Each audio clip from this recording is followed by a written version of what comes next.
Right, penalty. Yes, get in there, lad. I'm going to be taking this one. What the?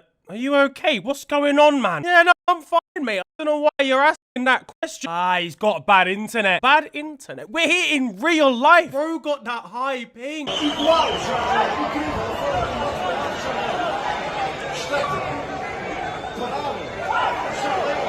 Okay, guys, genuinely, I feel like this is a bad idea. He's not moving. Even the referee's disconnected. Just look at him.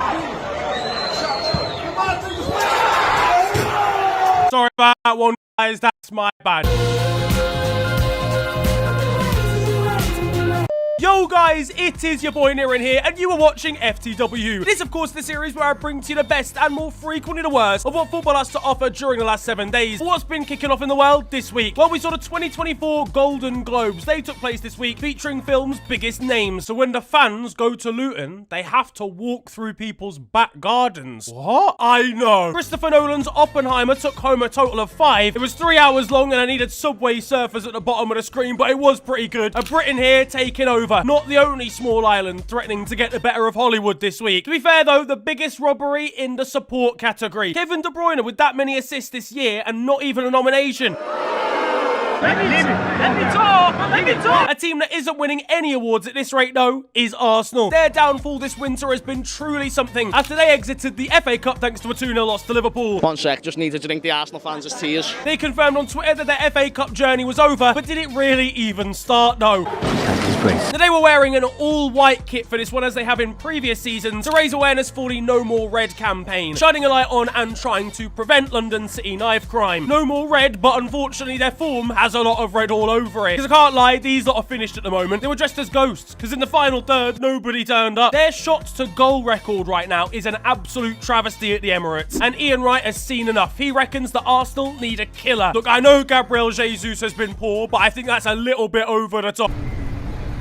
And with that, I find the defendant guilty and sentence you to watch Gabriel Jesus finish chances. Oh, dear mother of God. Kai Havertz's finishing in this one was an absolute catastrophe. Arsenal fans, trust me, tell Sean Millis that he looks like Kai Havertz. Immediate results. Now, it's worth noting that Arsenal absolutely battered us in the first half. Yes, we had our moments as well, but they could have been about 3-0 up inside the first 10 minutes. And Mikel Arteta saw that, reckons that by merit, they deserve to win the game. Yeah, how's that merit cup looking for you, Mikel? He's going to be devastated when he realizes he can't buy a striker with XP points alone. And he'll be fuming when he sees Bukayo Saka in the changing room. A poor performance from him. He's not been quite the same this season, but he was going down easily at times in this one. Honestly, look at that form. A max score from me, which means Bukayo secured an unexpected 10 this week. Call him Danny Aarons. Benjamin White had clearly had enough of Curtis Jones's antics halfway through this one. Look, listen, I don't know why he was getting praised for this. This is just shocking defending. If that happened to an Arsenal player, there's a new statement dropping immediately. Declan Rice has simply had enough and is distracting himself whilst driving home from the game. Oh, man just topped him off like it was nothing. Get chefed, my G. But he can't escape criticism, because his highlights were poor too. Of course, Arsenal didn't put away any of their chances, and going into the final 15 minutes of the game, it was still 0-0, giving Liverpool a chance to get back into things. And we did, thanks to a Trent Alexander-Arnold free kick deflected in off Kivior. During manic celebrations, and a fan got onto the pitch, only to be met by an assault from Darwin Núñez and his hat getting thrown back into row Z. He was, I'm sure, happy with the result, but did want the hat back. Meanwhile, Darwin Núñez showed better accuracy on this man's head than in front of goal. It wasn't a great day for Arsenal as a London club in the Cup, and there was no better for West London side Chelsea in the Cup either. They lost 1-0 away in the first leg of their fructose fracas friendly versus Middlesbrough. 1 win in 17. It can't go on like this, can it?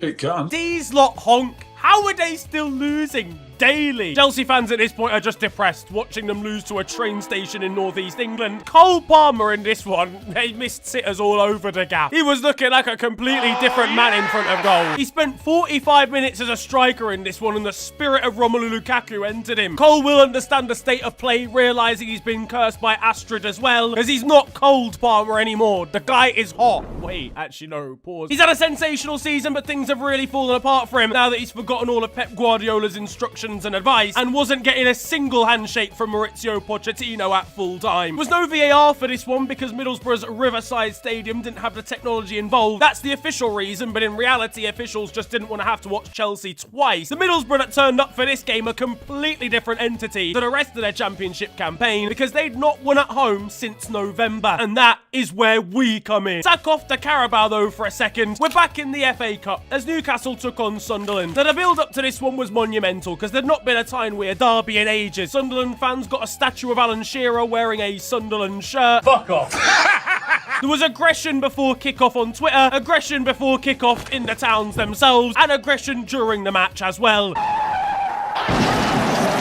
To be honest, I'm surprised this Sunderland defender even knew who to tackle, because the organisers of this one genuinely said, fuck colourblind people, we'll do what we want. I mean, yes, cool, black and white and red and white stripes, technically a little bit different, but for God's sake, someone could have worn an away kit here. Newcastle have red numbers on there, but who thought this was a good idea? Speaking of shirts though, and Anthony Gordon almost got his ripped off his body by a Sunderland defender, which sparked a little bit of a scrap. He told the Sunderland right back that he could have his shirt after the game if he really wanted it that much. But an own goal and 2 strikes from Alexander Isak were enough for Newcastle in a hotly contested game. They held their customary team photo down on the pitch. It's a shithousery award at the Stadium of Light. Meanwhile, poor Sunderland fans, man. Living in that town is bad enough as it is. True Geordie will be heading over there, though, despite the bitter rivalry, when he hears that it's a shithole. Bruno Guimaraes actually managed to predict the game perfectly on FIFA beforehand, and maybe now that'll kickstart their Premier League campaign again. United are through to the final 32 of the FA Cup as well after a 2-0 victory over League One Wigan. There was controversy here though as Bruno Fernandes won a contentious penalty, and now look, I can't talk after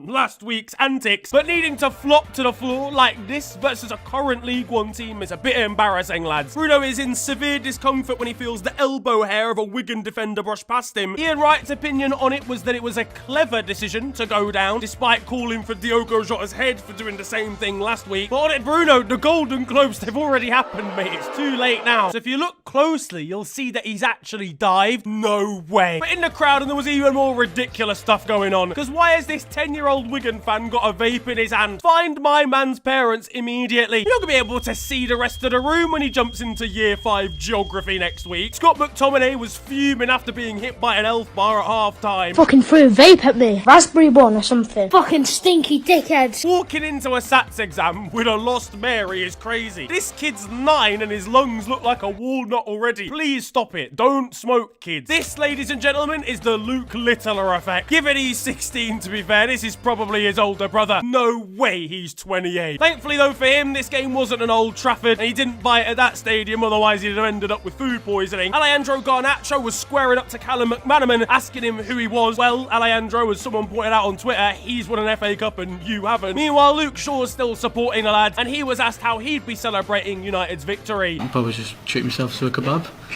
On the vibe of United, though, and former Class of 92 member Paul Scholes had his say on Jesse Lingard's Instagram. Jesse is, of course, still without a club after leaving Nottingham Forest on a free, and is posting a lot of training videos and pictures, to which Paul has replied asking whether he's ever going to get back to playing football, or whether he's going to continue fucking about online. I want a scrap between these two. The gloves are well and truly off, and the shoes and socks too, probably, knowing Paul. The former United midfielder was left severely disappointed seeing Jesse post his 14th topless pick of the week. This, though, got to be the final nail in the coffin for United relations for Jesse Lingard, and the final nail in the mouth for Paul Scholes. He doesn't have a job, mate, at the moment. Cut him some slack. It's not without the want of trying, though, for Jesse, because apparently he's offered himself to Barcelona. Yes, mate, and I've offered myself to Margot Robbie. On the other side of Manchester, though, and Kevin De Bruyne is back for Man City. He came on as a sub for their FA Cup battering of Huddersfield Town, and within 17 minutes, they'd scored 3 goals, and he'd immediately got himself an assist. Yeah, lads, we're completely done so. De Bruyne with curtains. It's a curtain call for the rest of the division of the Premier League fans already. We know it's over at this point. Now, over in Senegal, I'm sure things are completely normal for Sadio Mane. Liverpool legend Sadio Mane marries his 18-year-old long-term girlfriend in Senegal. Check his hard drive. Yeah, look, 18 and long-term cannot coexist in this sentence. He had a tough time trying to explain this to the family at Christmas. Hey, Jim, they're doing the work, they're doing and they're for. No, this is very, very bad. This is a shocker. The long-term in that sentence is making me, and I'm sure a lot of people, extremely, extremely concerned. And he's in for a big surprise at his next medical if he ever leaves Al Nassr.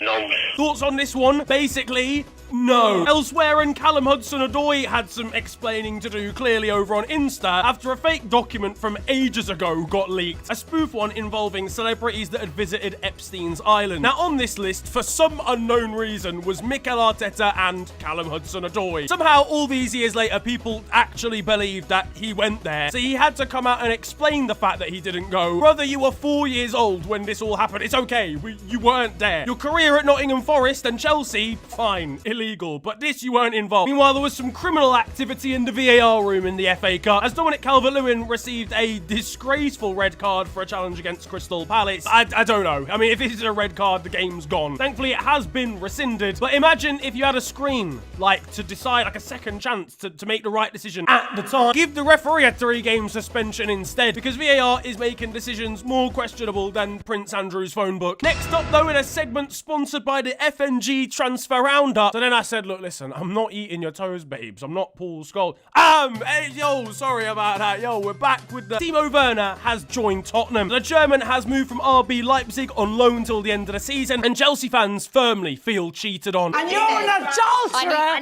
when you had, excuse me. This man, of course, had a mixed time at Stamford Bridge, missing quite a few big opportunities, but also winning the Champions League with the Blues. It's not going to stop Cole Palmer and Conor Gallagher getting at him, though, in the crowd. Apparently, this deal took just 2 minutes to sort out. Yeah, so basically, Timo, Tottenham are in for you. Yes, you don't even know any of the details yet. Basically, the wage that they want to give you is... Yes, brother, do you even... Yes. But now we've got him, Nicholas Jackson, and Darwin Núñez in the same league. That motherfucker missed, man. In the heat of battle, he missed. Him shaking Nicholas Jackson's hand for Chelsea versus Tottenham is going to take 10 minutes for them to even make a connection. Meanwhile, if you're Ange, you're left depressed, realising you're getting Werner after only just fixing Richarlison. You would have a look at your fucking self, some in that fucking mirror. And another transfer news for Tottenham, and they have signed Genoa centre-back Radu Dragusin. You can't fool me, lads. That's just Vuj. Football is depressed right now.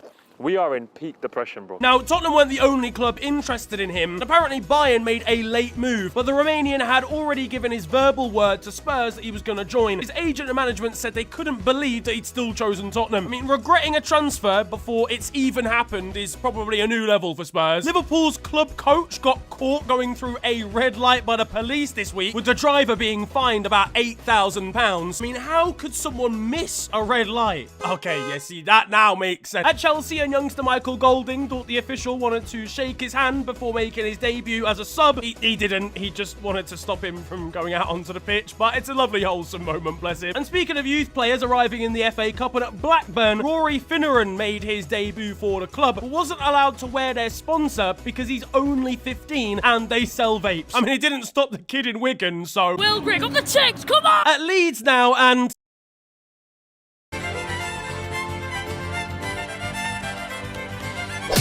Right, now I've got to be careful with what I say here because Christopher decided to follow me on Twitter for some reason after I tweeted about this. But that is one of the mullets of all time. I reckon I've got away with that all. Now, elsewhere in the news, and a report has suggested that Red Bull may well actively act against aging. Jamie Vardy's absolutely sorted then, mate. You lot thought he was a late bloomer. Nah, man, he's only 23 in his own years. Ivan Toney is on the verge of a return back to Brentford after serving a suspension for betting infringements. He came out in an interview this week and said he wanted to prove the haters wrong. There's no haters, bro. We really liked you. You just slapped a 9-fold ACCA on every weekend and you can't do that. But did play for the Brentford B team and grabbed himself a hat-trick on his return, which is great for him and his bank account because he already knew he was going to do that. Meanwhile, at Wolves, and Gary O'Neill conducted a friendly of his first team versus the club's under-9s. And it's fair to say Hwang Hee-chan found himself seriously getting man-marked in this one. Now, over in France, and the Kylian Mbappe to Real Madrid talk has started again. He's done it again. He's done it again. I was joking last episode, guys. We didn't have to do this. This is genuinely a Netflix saga at this point. Imagine a day when he actually signs for these lot. It's gonna be glorious. Here we go. Or maybe it won't happen. I mean, actually, that's a lie. We all know it's not going to happen. Certainly not in this transfer window anyway. Kylian will be left depressed when he realises they only had the funds to sign him on FIFA. This has been going on since 2017 when he was playing for Monaco, for God's sake. And yet we'll still see him sprinting over to the Bernabeu to try and reopen talks when he finds out they sent one scout to go and watch him back in 2019. Now, speaking of PSG and Mbappe, they slapped lower league side Royale in the Coupe de France this week, with 9-0 being the score scoreline here. Marco Asensio brought out a sensational backheel assist, and Kylian Mbappe got himself a hat-trick. Seems a little bit unfair, though, for PSG to be playing against a packet of chocolates. At least get Maltesers involved as well.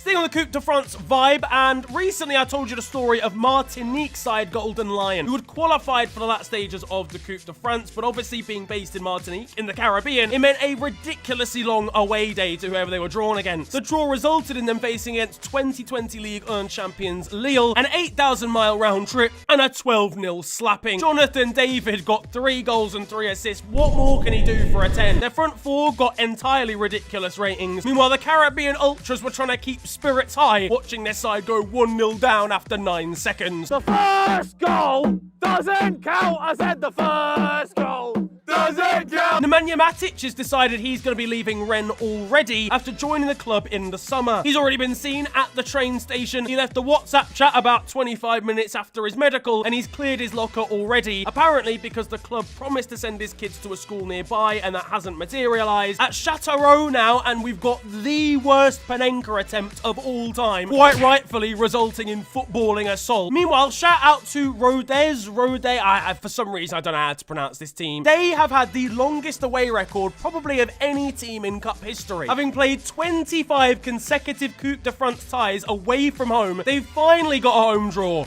against Ligue 1 Monaco. Yeah, it's a wrap. In Italy, though, and there is chaos. There is beef going on at Napoli. Ivica Kvaratskhelia agent suggested that Victor would be heading over to Saudi Arabia in the summer, to which Victor replied, and replied strongly on Insta, calling Kvicha's agent Mamuka Jugeli a piece of filth and a disgrace, adding that he's embarrassed by him and calling him a dumb fuck. This is absolutely mental, by the way. This guy's so aggressive. He wore a mask last season. I'm starting to think he might actually be Bane. You merely adopted the dark. I was born in it. You know what it is as well? He's called him by his actual government name. He can't call him Kvaratskhelia agent on Insta. He doesn't know how to spell Kvicha's name. Either way, things are going to get very tense between the two of them when they next arrive at a Napoli training session. At Inter Milan now, and there was a full moon out.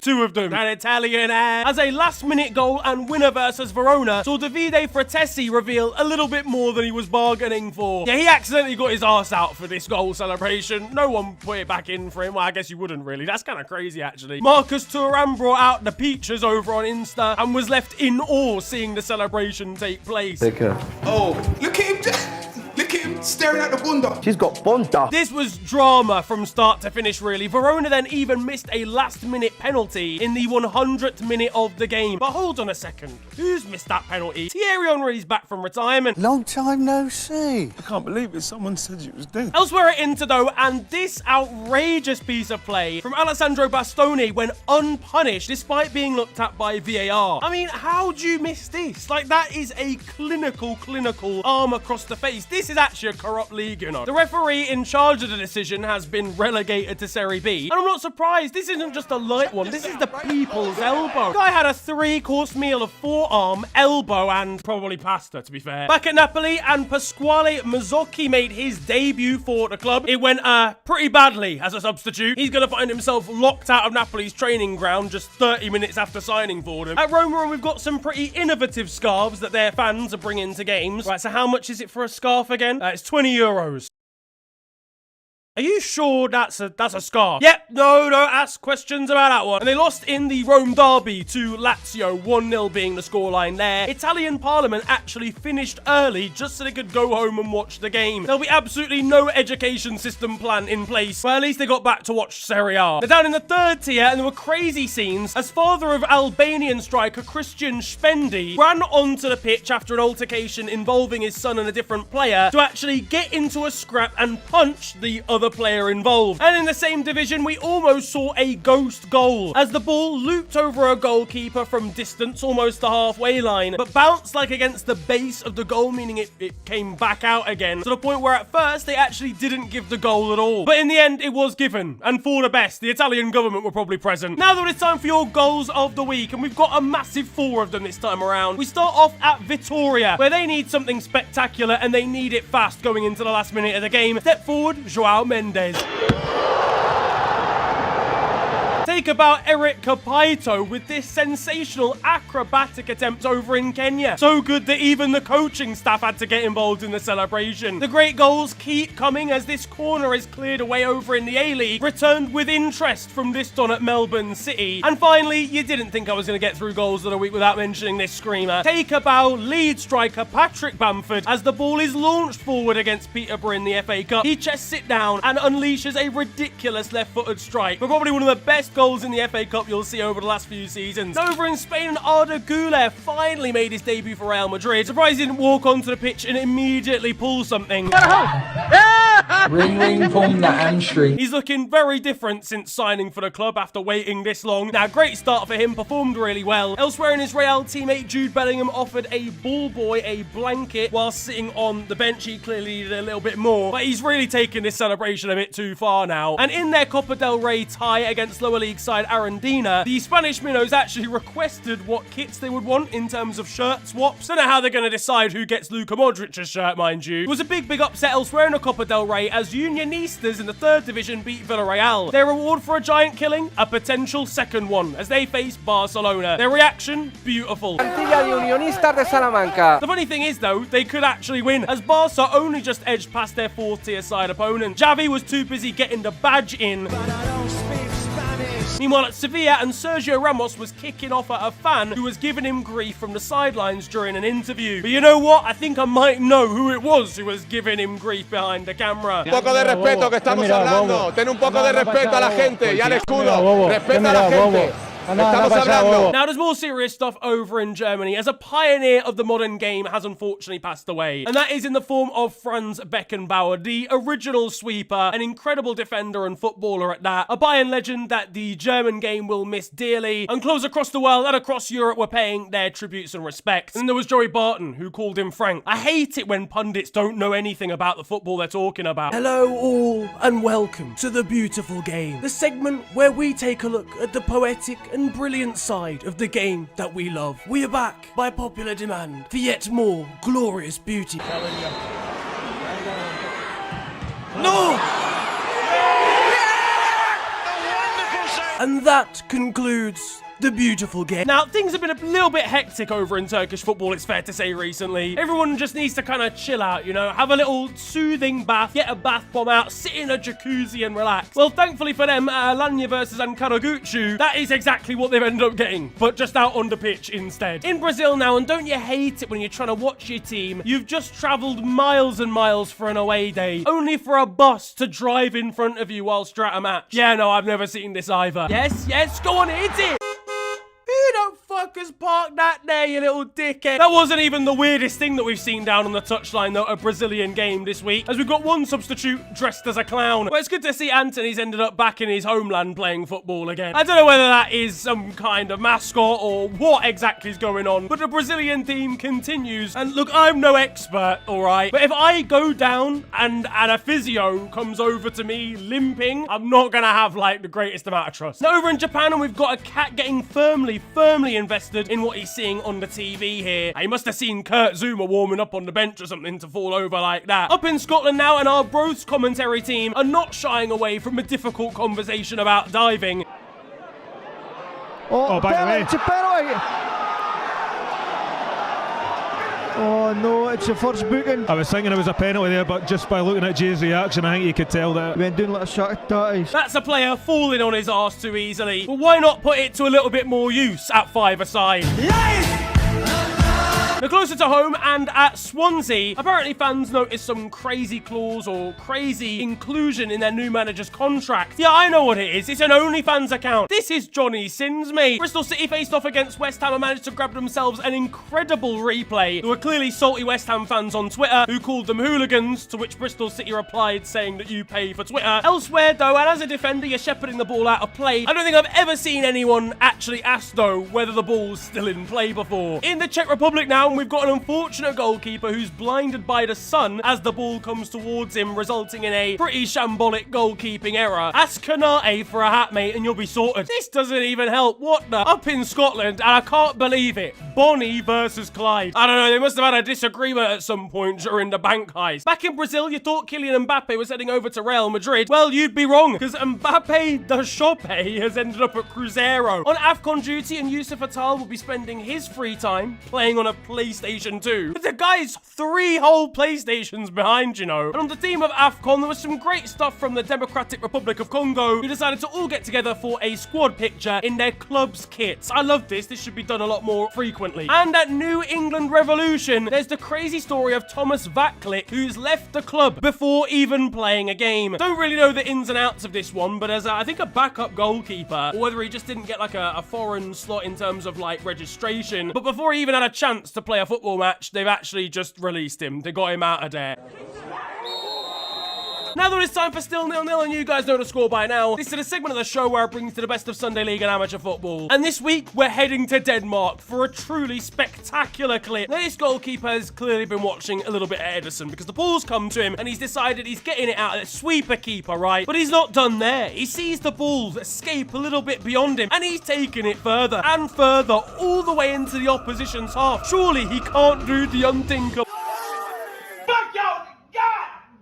Yeah, now sub off the other goalkeeper, man. He's ruining the fun. On to the weird stuff, though, now. Over in Algeria, and for whatever reason, there was a ban on the broadcasting of their friendly versus Togo. Now, this is before AFCON kicks off, but Algeria fans wanted to see their team in action. So one journalist got his brother to live stream the game, of which 2 million people tuned in for, and became a local celebrity for saving the people. But finally, we have got the ridiculous story that has come out of Skelmersdale United. Now, after an incident involving their manager, Pascal Chimbonda, who you may recognise for once playing for Tottenham in the Premier League, he was issued with a 5-match stadium ban. Now, the club themselves felt this was excessive. They appealed it, and at a personal hearing, the FA agreed that it should only be a 3-match ban. But to get around this situation, Skelmersdale United have decided to register Pascal as a player to get around the ban, and so that he can still work with the team down on the pitch. And it may even see him play against Bury in 2 weeks' time. Possibly the most creative way to ever get around a touchline ban, and I can't wait for him to now get sent off during the game, meaning that he's banned from being a player and a manager too. That, though, is going to wrap up football this week, and I hope you have enjoyed it. If you have, then feel free to slap a like on the video, and of course subscribe if you're new to the channel. You can also follow me on social media. It is at @theofficialfng on Twitter and on Insta. But it's been a pleasure ranting at you guys today. Have a wonderful day, enjoy yourselves,